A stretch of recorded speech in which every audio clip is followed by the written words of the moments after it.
മലങ്കര സുറിയാനി ക്രിസ്ത്യാനി association 2026 online രജിസ്ട്രേഷനുള്ള നിർദ്ദേശങ്ങൾ. ഓൺലൈനിൽ സംബന്ധിക്കുവാൻ അർഹരായ അംഗങ്ങൾ ആദ്യമേ ചെയ്യേണ്ടത് രജിസ്ട്രേഷൻ നടപടികൾ നിർവഹിക്കുക എന്നതാണ്. രജിസ്ട്രേഷൻ 2026 ഓഗസ്റ്റ് മാസം 26-ാം തീയതി ഇന്ത്യൻ സമയം വൈകിട്ട് 5 മണിക്ക് ആരംഭിക്കും.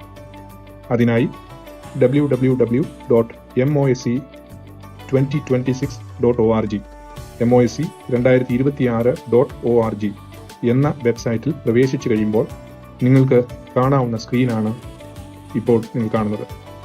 ഇതിൽ രജിസ്ട്രേഷൻ എന്ന ബട്ടണിൽ ക്ലിക്ക് ചെയ്യേണ്ടതാണ്. നിങ്ങളുടെ രജിസ്റ്റേർഡ് മൊബൈൽ നമ്പർ ഇവിടെ എൻ്റർ ചെയ്യേണ്ടതാണ്. ഓരോ രാജ്യത്തിൻ്റെയും കോഡ് വ്യത്യസ്തമാകിയാൽ കൺട്രി കോഡ് എന്ന ഭാഗം പ്രത്യേകം ശ്രദ്ധിക്കണം. നിങ്ങളുടെ നമ്പർ ഏത് രാജ്യത്തേതാണോ അതാത് കോഡ് എൻ്റർ ചെയ്യുക. അതേ തുടർന്ന് ഈ പേജിൽ കാണുന്ന സബ്മിറ്റ് എന്ന ബട്ടൺ ക്ലിക്ക് ചെയ്യുക. അപ്പോൾ നിങ്ങൾ ദേവലോകം ഓഫീസിൽ നൽകിയിട്ടുള്ള ഇമെയിലിലേക്ക് ഒരു OTP ലഭിക്കുന്നതാണ്. പ്രത്യേകം ശ്രദ്ധിക്കുക, OTP ഇമെയിലിൽ മാത്രമേ ലഭിക്കുകയുള്ളൂ.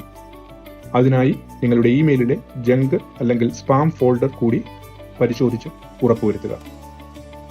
ഇപ്പോൾ നിങ്ങൾ കാണുന്ന സ്ക്രീനിൽ ആ OTPയുടെ കൂടെ അവിടെ കാണുന്ന ഒരു ക്യാപ്ചർ, അതായത് ഒരു 6 അക്ക സംഖ്യ അതോടൊപ്പം തന്നെ എൻ്റർ ചെയ്യേണ്ടതാണ്.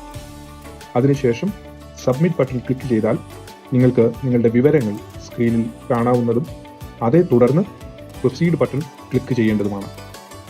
ഇപ്പോൾ നിങ്ങളുടെ രജിസ്ട്രേഷൻ നടപടികൾ പൂർത്തിയായതായി മനസ്സിലാക്കാം. ആയതിൻ്റെ രേഖയായി നിങ്ങൾക്ക് ഒരു കൺഫർമേഷൻ ഇമെയിലും ലഭിക്കുന്നതാണ്. യോഗ ദിവസമായ ഓഗസ്റ്റ് 27-ാം തീയതി ഇന്ത്യൻ സമയം പകൽ 11 മണി വരെയാണ് ഓൺലൈൻ രജിസ്ട്രേഷനുള്ള സമയം.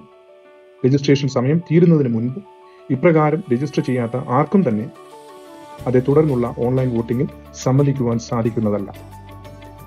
നിങ്ങളായിരിക്കുന്ന സ്ഥലത്ത് വെച്ച് തന്നെ ഇതേ തുടർന്നുള്ള വോട്ടിംഗ് ലാപ്ടോപ്പിലോ മൊബൈലിലോ ചെയ്യാവുന്നതുമാണ്. എന്നാൽ നിങ്ങളിൽ ആരെങ്കിലും 27-ാം തീയതി വെർട്ടിക്കൽ ലെയറായുള്ള യോഗ സ്ഥലത്ത് എത്തുന്നുണ്ടെങ്കിൽ അവിടെ ഈ വോട്ടേഴ്സിനായുള്ള പ്രത്യേക രജിസ്ട്രേഷൻ സ്ഥലത്ത് നിങ്ങളുടെ കൺഫർമേഷൻ ഇമെയിൽ കാണിച്ച് നിങ്ങൾക്ക് യോഗ സ്ഥലത്ത് പ്രവേശിക്കുവാൻ ആവശ്യമായ ബാഡ്ജ് വാങ്ങി അതേ തുടർന്നുള്ള യോഗ നടപടികളിൽ പങ്കെടുക്കാവുന്നതാണ്. ഓൺലൈൻ വോട്ടിങ്ങിനുള്ള നിർദ്ദേശങ്ങൾ. അസോസിയേഷൻ യോഗ ദിവസമായ ഓഗസ്റ്റ് 27-ന് ഇന്ത്യൻ സമയം ഉച്ച കഴിഞ്ഞ് 12:45 നിങ്ങൾക്ക് യോഗ സ്ഥലത്തെ നടപടികൾ സഭയുടെ ഓൺലൈൻ സ്ട്രീമിംഗ് ചാനലായ കാതോലിക്കേറ്റ് ന്യൂസ് അഥവാ ഗ്രിഗോറിയൻ TV എന്നിവയുടെ യൂട്യൂബ് ചാനലിൽ കൂടി ലഭിക്കുന്നതാണ്. അതോടൊപ്പം തന്നെ നിങ്ങൾക്ക് അതേ സമയത്ത് mosc2026.org എന്ന വെബ്സൈറ്റിൽ ലോഗിൻ എന്ന ബട്ടൺ ഉള്ളതും അതിൽ നിങ്ങൾ ക്ലിക്ക് ചെയ്യുമ്പോൾ നിങ്ങളുടെ മൊബൈൽ നമ്പർ ആവശ്യപ്പെടുകയും അതേ തുടർന്ന് OTP ഉൾപ്പെടെ നൽകി നിങ്ങൾക്ക് ഈ പേജിൽ ലോഗിൻ ചെയ്യാവുന്നതുമാണ്. പ്രത്യേകം ശ്രദ്ധിക്കുക, OTP ഇമെയിൽ വഴി മാത്രമേ നിങ്ങൾക്ക് ലഭിക്കുകയുള്ളൂ. നിങ്ങൾക്ക് 2 ബട്ടണുകൾ ഈ സമയം ഈ പേജിൽ ലഭിക്കുന്നതാണ്. ഒന്ന് ജോയിൻ മീറ്റിംഗ്, രണ്ടാമത്തേത് സ്റ്റാർട്ട് വോട്ടിംഗ്. ജോയിൻ മീറ്റിംഗ് എന്ന ബട്ടണിൽ ക്ലിക്ക് ചെയ്യുമ്പോൾ യൂട്യൂബ് സ്ട്രീമിംഗ് ചാനലിലേക്ക് നിങ്ങളെ റീഡയറക്ട് ചെയ്യുന്നതാണ്. കൃത്യം 1 മണിക്ക് യോഗം ആരംഭിക്കുന്നതും അതേ തുടർന്നുള്ള നടപടികൾ പരിശുദ്ധ ബാവ തിരുമനസിന്റെ അധ്യക്ഷതയിൽ നടക്കുന്നതുമായിരിക്കും. ഏകദേശം 2 മണിയോടുകൂടി പരിശുദ്ധ ബാവ തിരുമേനി വോട്ടിംഗ് പ്രഖ്യാപിച്ചു കഴിഞ്ഞതിന് ശേഷം മാത്രമേ ഇവിടെ കാണിച്ചിരിക്കുന്ന സ്റ്റാർട്ട് വോട്ടിംഗ് ബട്ടൺ എനേബിൾ ആവുകയുള്ളൂ. ഒരുപക്ഷെ ആ സമയത്തിന് മുൻപ് തന്നെ നിങ്ങൾ ലോഗിൻ ചെയ്ത പേജ് ലോഗ് ഓഫ് ആകാൻ സാധ്യതയുള്ളതുകൊണ്ട് അങ്ങനെ വന്നാൽ നിങ്ങൾ വീണ്ടും ഫോൺ നമ്പരും OTPയും നൽകി ലോഗിൻ ചെയ്യേണ്ടതാണ്. വോട്ടിംഗ് ഡിക്ലറേഷന് ശേഷം നിങ്ങൾ സ്റ്റാർട്ട് വോട്ടിംഗ് എന്ന ബട്ടണിൽ ക്ലിക്ക് ചെയ്ത് കഴിയുമ്പോൾ 6 മെത്രാപ്പോലിത്ത സ്ഥാനാർത്ഥികളുടെ പേരുകൾ ഇംഗ്ലീഷ് ആൽഫബറ്റിക്കൽ ഓർഡറിൽ നിങ്ങൾക്ക് ലഭിക്കുന്നതാണ്. നിങ്ങൾക്ക് അനുയോജ്യരെന്ന് തോന്നുന്ന 4 സ്ഥാനാർത്ഥികൾക്ക് വരെ വോട്ട് ചെയ്യുവാനുള്ള സൗകര്യം ഇവിടെ ലഭ്യമാണ്. അവിടെ കാണുന്ന പേരുകളുള്ള ഐക്കണുകളിൽ ക്ലിക്ക് ചെയ്ത് നിങ്ങളുടെ സമ്മതിദാനാവകാശം വിനിയോഗിക്കാവുന്നതാണ്. അതേ തുടർന്ന് അവിടെ കാണുന്ന സബ്മിറ്റ് യുവർ വോട്ട് എന്ന ബട്ടണിൽ ക്ലിക്ക് ചെയ്യുമ്പോൾ നിങ്ങൾ നൽകിയിരിക്കുന്ന ലിസ്റ്റ് പൂർണ്ണമായും കണ്ട് ബോധ്യപ്പെട്ട് കൺഫേം ചെയ്ത് കഴിയുമ്പോഴാണ് നിങ്ങളുടെ വോട്ടിംഗ് പൂർത്തിയാകുന്നത്.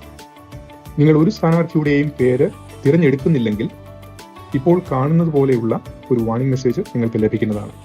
അതുപോലെ നിങ്ങൾ 4-ലധികം സ്ഥാനാർത്ഥികൾക്ക് വോട്ട് ചെയ്യുവാൻ ശ്രമിച്ചാൽ ഇപ്പോൾ കാണുന്നത് പോലെ ഒരു വാർണിംഗ് മെസ്സേജ് ലഭിക്കുന്നതും നിങ്ങളിത് കൺഫേം ചെയ്യുകയാണെങ്കിൽ ആ ഡിജിറ്റൽ ബാലറ്റ് അസാധുവാകുന്നതുമാണ്. മേൽപ്പറഞ്ഞ 2 സാഹചര്യങ്ങളിൽ ഡിജിറ്റൽ ബാലറ്റ് അസാധുവാകുന്നതാണ്. അതല്ല, ഏതെങ്കിലും സ്ഥാനാർത്ഥിയുടെ പേര് മാറ്റണമെന്ന് തോന്നിയാൽ അവിടെ കാണുന്ന ഫ്രീ സെലക്ട് ബട്ടണിൽ ക്ലിക്ക് ചെയ്യാവുന്നതാണ്. അതേ തുടർന്ന് നിങ്ങൾക്ക് ഡിജിറ്റൽ ബാലറ്റ് പേജിലേക്ക് തിരികെ പോകാവുന്നതും അവിടെയുള്ള ചോയ്സസ് ശരിയാക്കാവുന്നതുമാണ്. അവസാനമായി നിങ്ങൾ കൺഫേം ബട്ടണിൽ ക്ലിക്ക് ചെയ്ത് നിങ്ങളുടെ വോട്ട് സ്ഥിരപ്പെടുത്താവുന്നതാണ്. നിങ്ങളുടെ വോട്ടിംഗ് പ്രക്രിയ പൂർത്തിയായി കഴിഞ്ഞുവെന്ന് നിങ്ങളുടെ ഇമെയിലിൽ സന്ദേശം ലഭിക്കുന്നതാണ്. ഏകദേശം 2 മണി മുതൽ 1.5 മണിക്കൂർ സമയമാണ് ഇപ്പോൾ വോട്ടിങ്ങിനായി ക്രമീകരിച്ചിരിക്കുന്നത്. അതിനുള്ളിൽ തന്നെ എല്ലാവരും നിങ്ങളുടെ വോട്ടിംഗ് പൂർത്തിയാക്കേണ്ടതാണ്.